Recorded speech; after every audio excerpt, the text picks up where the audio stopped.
Delhi assembly ఎన్నికల్లో అధికార ఆమ్ ఆద్మీ పార్టీకి భారీ ఎదురుదెబ్బ తగిలింది. హ్యాట్రిక్ సాధించాలన్న ఆప్ అధినేత కేజ్రీవాల్ కల నెరవేరలేదు. వరుసగా 3 సార్లు అధికారంలోకి వచ్చినా ఈసారి మాత్రం దాన్ని నిలబెట్టుకోలేకపోయారు. దీని వెనుక చాలా కారణాలే ఉన్నాయి. అయితే ఆప్ ఓటమికి ప్రధాన కారణం బీజేపీ అని అంతా భావిస్తున్న గణాంకాలు చూస్తే మాత్రం ఢిల్లీలో ఆప్ ను ఓడించింది కాంగ్రెస్ పార్టీయే అని అర్థమవుతుంది. ఒక్క సీటు గెలవని కాంగ్రెస్ ఆప్ ను ఎలా ఓడించిందో ఒక్కసారి చూద్దాం. ఢిల్లీలో ఈసారి అసెంబ్లీ ఎన్నికల్లోనూ కాంగ్రెస్ పార్టీ ఖాతా తెరవలేకపోయింది.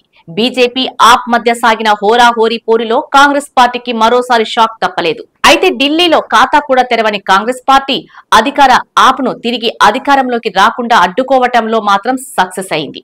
ఇవాళ జరుగుతున్న ఢిల్లీ అసెంబ్లీ ఎన్నికల ఓట్ల లెక్కింపులో ఈ విషయం అర్థమవుతుంది. ముఖ్యంగా పలు మైనార్టీ సీట్లలో బీజేపీ విజయం వెనుక ఖచ్చితంగా కాంగ్రెస్ ఉందని తెలుస్తుంది. ఢిల్లీ ఎన్నికల్లో వివిధ పార్టీలు సాధించిన ఓట్ల పరంగా చూస్తే బీజేపీ మొదటి స్థానంలోనూ, ఆప్ 2వ స్థానంలోనూ, కాంగ్రెస్ 3వ స్థానంలోనూ ఉంది. అయితే బీజేపీ ఆప్ మధ్య ఓట్ల శాతంలో తేడా కేవలం 5% మాత్రమే.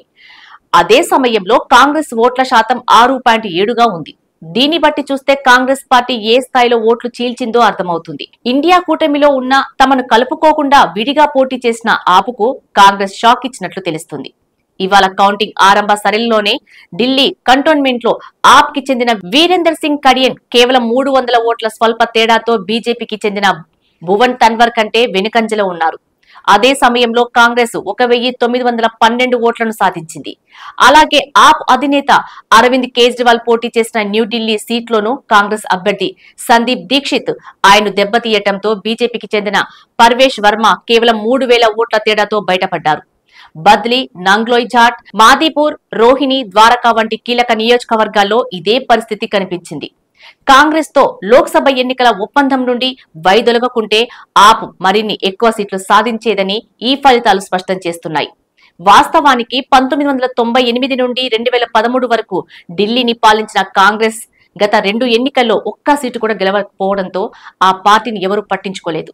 కానీ టిట్ ఫర్ టాట్ లాగా ఇలా అధికార ఆప్ ను ఓడించి బీజేపీకి సాయం చేస్తుందని మాత్రం ఎవ్వరూ ఊహించలేదు.